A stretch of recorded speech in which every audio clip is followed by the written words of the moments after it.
Welcome to our lovely future humans, our 5D collective, and those who are ready to hear a bit about our lovely grown-ups. Being yourself the smart way. We love to use discernment, we love to keep learning, and as we grow a deeper relationship with our emotional and mental body. So we enjoy emotional resilience work. It's very much fun, and I will share the stream of consciousness that came to mind. And if you're new, welcome aboard. I am someone who's a mentor, content creator, podcast host, and as a 5D mystic, I can tell you all about the amazing journey of those of us who choose love and life and to learn and to expand, and that's our integrated brain. And so you have bilateral, vertical, overall integration. So smart people, we discern, we consistently grow, we learn from life, we love our educators and the new data. We accept all, reject none. Wise adults enjoy and share all knowledge with no defensiveness, so we don't get into our feels with all of the topics, political, religious, social, cultural, all of it. We have awareness of our own biases, and we do our best to put them to the side. We're thankful for those who can spot them when we can't spot them, who present to us, hey, what's up, or your charges, right? So we're just having a conversation. And so we're appreciative because that supports conversing and expanding intellectually, but also it leaves the children with a good example of what wise adults are meant to look like. Different are the immature adults. As you've heard, immature, adolescent-minded, limited-beliefed adults are mediocre in their lifestyle. They choose to stay that way, and then they also leave that legacy. So the immature adults, you'll notice who they are because they cherry pick what they consider good and bad information and knowledge. It's based not only on their biases, which they don't become aware of, their beliefs, their stereotypes, generalizations, their distortions, and their in and out group narratives, which is why they also follow the same pseudo-intellectuals that I make fun of, and anybody else who's basically an immature adult who says, these are all the right scientists, these are all the wrong ones. And you're going to hear from a couple of shorts that are rolling out throughout the days. So they're not interested in you. They're not interested in conversing. They're not interested in expanding intellectually. They are interested in thinking of themselves as smart, and that's why you leave it alone, because otherwise they're going to keep you without actually interacting with you with self-care or actual care of what's going on. So it's really ego, the left brainers, the masculines. So it's they live small for those reasons. They live mediocre for those reasons. And so you are aware if you're an emotionally mature person, because that's the difference between those who are 5D and what I call 3D, 4D. And that's not only the frequency, but I had known of our timeline and that they would stay where they're at. And actually, I know how we are here to accept, respect, and love all equally. Because, again, with me at least, God comes and Jesus and Holy Spirit, it's like, okay, on the floor. And then Akash reminds everybody gets to choose if they want to live the frequency of love or the frequency of fear, the unhealthy kind. Because we all have fear. I still have fear. If there's a physical anything, my body will potentially freeze. So it's not you in the absence of fear. It's you in the absence of unhealthy fear, of shame, blame, fault, revenge, of insecurities, of people who are being their adopted child part for the rest of their life and playing out their non-metabolized trauma time. So our potential as human beings rises to the unimaginable, to inspire, to live life, to favor human growth. And the adults who make this possible are the wise ones who model a growth mindset. We model wellness lifestyle choices, and we can recognize the timbre of truth or distortion. Whether you have attachment or trauma education doesn't matter. I have attachment trauma education, so not only do I recognize the timbre in a way of me, Maria, the grown-up version, but also intellectually, and then with the awareness of me meeting their 5 hands is what I call it, but that's for another time. So the timbre of truth are people who are living restorative, embodied, self-aware, accountable, and regulating emotionally intelligent and mature lives, and that's why we enjoy the emotional resilience work, and we're doing it the good way, like the bright sides of neuroplasticity. The timbre of distortion, on the other hand, are the people who are living emotionally immature lives. They are in modulated, dysregulated embodiment, furthermore lacking and refusing self-awareness, accountability, and the regulation skills, because they don't notice they're dysregulating and that they're in their modulated, dysregulated. And when you don't tell them anything, They don't notice it because they lack self-awareness. And when they are interacting with those who have the timber of truth, they will typically be reactive and defensive. So here, we're all higher self-led, we're growth mindset, wellness, lifestyle choices, open-hearted human beings. Join us if you want. We pursue and use discernment. We love learning. We love to enjoy that which is called the emotional, mental intelligence growth spectrum, as I'm going to call it. So you think and feel with greater ease. You are able to do that thanks to the integrated brain. So you're using the prefrontal cortex and you're in the body's ventral vagal state. So you're anchoring ventral energy. We enjoy, in fact, the benefits of the neuroplasticity used the right ways, and we know all about how we can heal from anything and everything. Well, I shouldn't say it that way, but the scientists who have explained it to me, they know better how to tell you about when your body is moving into ventral vagal state and when you're finally releasing all that stress energy and you're unlearning the unhealthy self-soothing mechanisms, drinking, drugging, fucking, inner outer critic, binge everything, and just knowing how to learning how to self-regulate. So it's really great that the modern day therapists are out there, the great ones, helping people who want to enjoy at some point, shape, or form, going with the flow. So the benefits of neuroplasticity and using that which is a growth mindset and also living that which is a wellness life thanks to ventral vagal state, and then everything in moderation. So I do a little bit of wine, a little bit of cigars, not that I'm supporting. If someone wants to stay clean of all of it, that's great for them. Moderation, though, is the wise adults go to because it's a life of meaning and connection beyond the solo self. So you're not a teenager version of yourself. The only ones who are adolescent minded are the ones who see black and white. And so while I can, for example, seem that I'm black and white when it comes to how to achieve full-blown wellness, there will be those who say I don't need to do somatic therapists, and they will therefore think that I'm closed-minded because I'm saying, yes, you actually need that if you're going to move into that which is pure blown health. And they'll say, I don't believe in those scientists. So the discerning mind understands why those who don't want to believe in new data, in science, and any of it are doing what they do. Also because the scientists, I call them, the ones who do researchers, they don't know everything, but they're continuing to do research, and there's completely and consistently the only ones who are negating healing themselves. They create a story and they reject the modern day therapist. And the way that it's shown is like a teenager. It's like they're spiting their own self, but they're not. It's not self-sabotage. It's that they didn't receive in those first 3 years or 8 years, whatever their story is, because humans are dangerous, because it's not true that it's safe to be in ventral vagal state. It's an automatic defense mechanism. That's why Pat Ogden, she says a lot of different things, and I forget how it was. She was talking about narcissism. She's like, I don't call anything when someone comes to my office good or bad, because that narcissism spectrum served the person as they're grown up. So first you allow that to become something that needs to speak forth, and that the person is going to, in time, understand what it served with that which is a timber of truth, neutrality and duality, but also acknowledging, of course, that which can have come forth.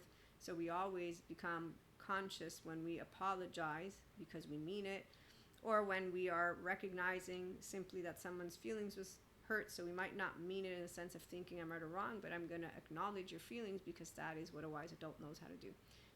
Adolescents don't do that. Grown, immature, adolescent-minded human beings are limited to where they will be harsh, unforgiving, and that's where the difference is with the black and white thinking. So a wise person will know that.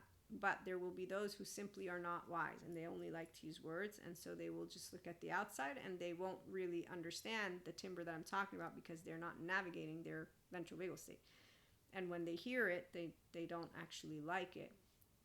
Imagine a person, thanks Dr. Dana Fox, not only mistrusting kindness, continuing to test it, then when they see neutrality, actually completely blowing it into a reality that is not true, meaning you got a sword behind your back, you're fake, and again continuing to test the waters, because that is what happens to those who are black and white thinkers, limited consciousness, adolescent minded, and living out their survival mode on a wheelhouse. I know all about what he's describing because I have a bunch of people that throughout my years of life I've met, and today, thanks to attachment trauma education, I can just tell you we don't have to tolerate anything. I don't suffer for people who want to stay within their suffering. I acknowledge and accept that they are making a conscious choice to refuse good information, to refuse to look at themselves in a mirror, to refuse to notice that every single bit of modern day therapist's explanation of what they're going to do turns out to be exactly the script of how they project. So the lacking of self-awareness, accountability, and wanting it, and then the active, grandiose, contemptuous little tone of distortion, but also of quote-unquote assholishness that comes from them when they're presenting why they're right and you're wrong, and that defensiveness becomes clear. So again, with attachment trauma education, you're not going to do anything. You're just going to leave it alone.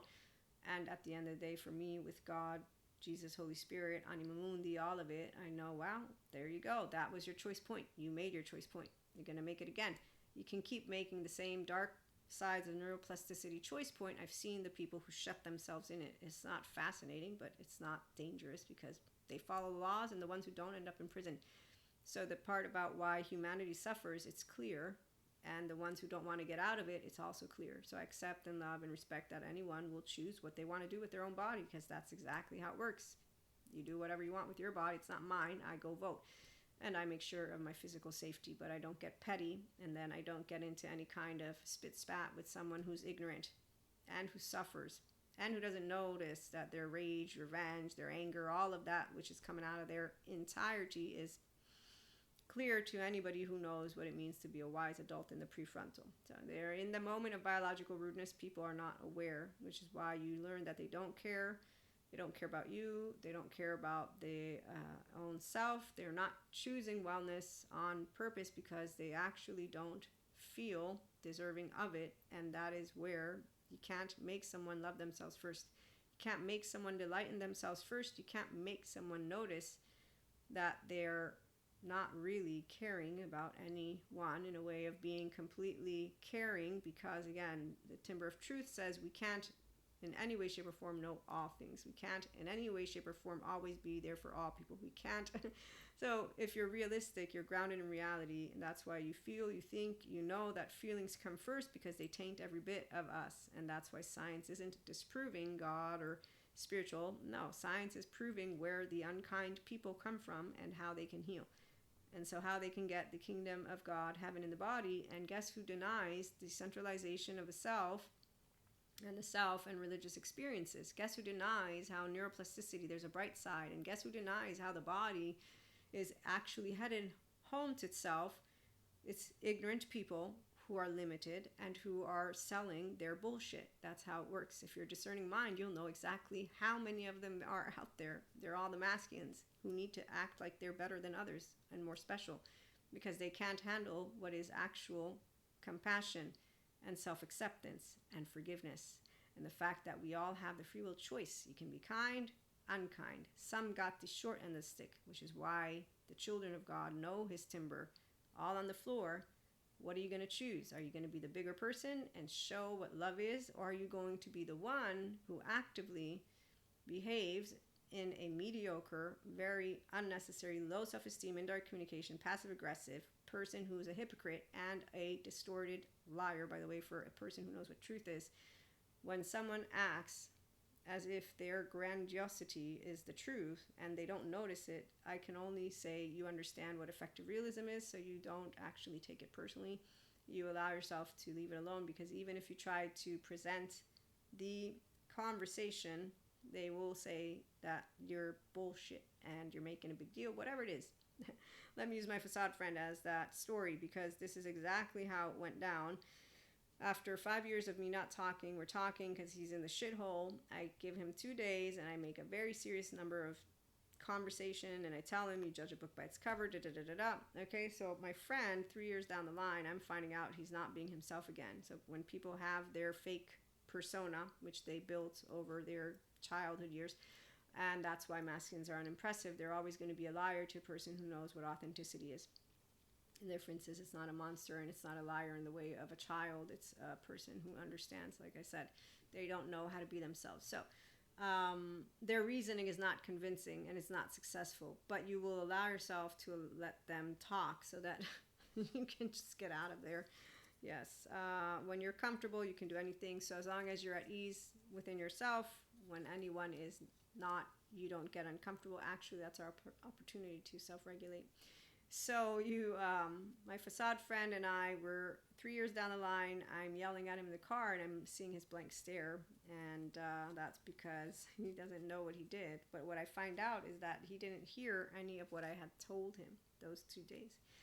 So when someone doesn't care about who you are, because it's not a sad story, it's a explainable one from all of those who tell you what an adaptive child part is, which is why the adolescent minded, limited brained human being is not an adult for me, but they are adults who leave the B game behind, who leave the lack of good choices. And so we want to just make sure any of those who are children understand they didn't choose to treat themselves like shit. They actually didn't choose to have their trauma stuff. They did choose not to go and take it seriously with the therapist, but there's an explanation to why, and it's not self-sabotage. That's how horrible and terrifying it is for them to potentially meet that inner world. The ones who don't like to hear the explanation are the same ones who we disregard because they're the other end of another spectrum and another and another. So when someone's denying sciences that explains to a T how any of that which is an emotionally immature person is behaving, I don't say, let me try to convince you personally, is you're not convincing anyone. And as Bessel van der Kolk points out, you can't talk sense to someone. They don't know they're dysregulated when he was asked this. And the ones who whine about being able to do emotional resilience work, it seems like people are making us get over emotions quick. Those are people who feel pressured to get over their tears. It means they feel pressured to look at something that hurt their feelings like a grown-up. So they're not ready to be the wise adult. They want to complain and in their low frequency of gratification get those little hits. And they find a group like the Flat Earthers, they pat each other on the back, and that's why it's a mediocre game. Because it's a bunch of adolescents who now have a group and they can go around together with we have the perfect formula. It's like, yeah, sure you do. Okay, whatever. A wise adult is going to be like, you don't have there's not a perfect formula. There's no shortcuts to life, and there's all these subject matter experts. And if you're isolating yourself and you're saying that you have all of it in a box, well, only somebody who doesn't know how the world works is going to actually think that it's true. And I'm just as culpable as anybody else as a kid growing up that you can believe certain things. But if you're growing up, you know how it works. A happy heart makes for a happy life. So you're happy in here, you're happy out there, you're not saving yourself, your child is all good, you're grown up, you have no wounds, you're self-led. To be patient is to trust in the timing of life's events. And so here's why we all will always make sense to ourselves. The ones of us who are objective will also know we have weaknesses and strengths, and so we will love people unconditionally, whether they want to be their A game or B game. And again, I'm a healthy perfectionist, so for me, I can spot every single bit of when there's mistakes, but I'm healthy because now I don't waste that time thinking, oh my God, and it wasn't ever as bad as I know some other people have it.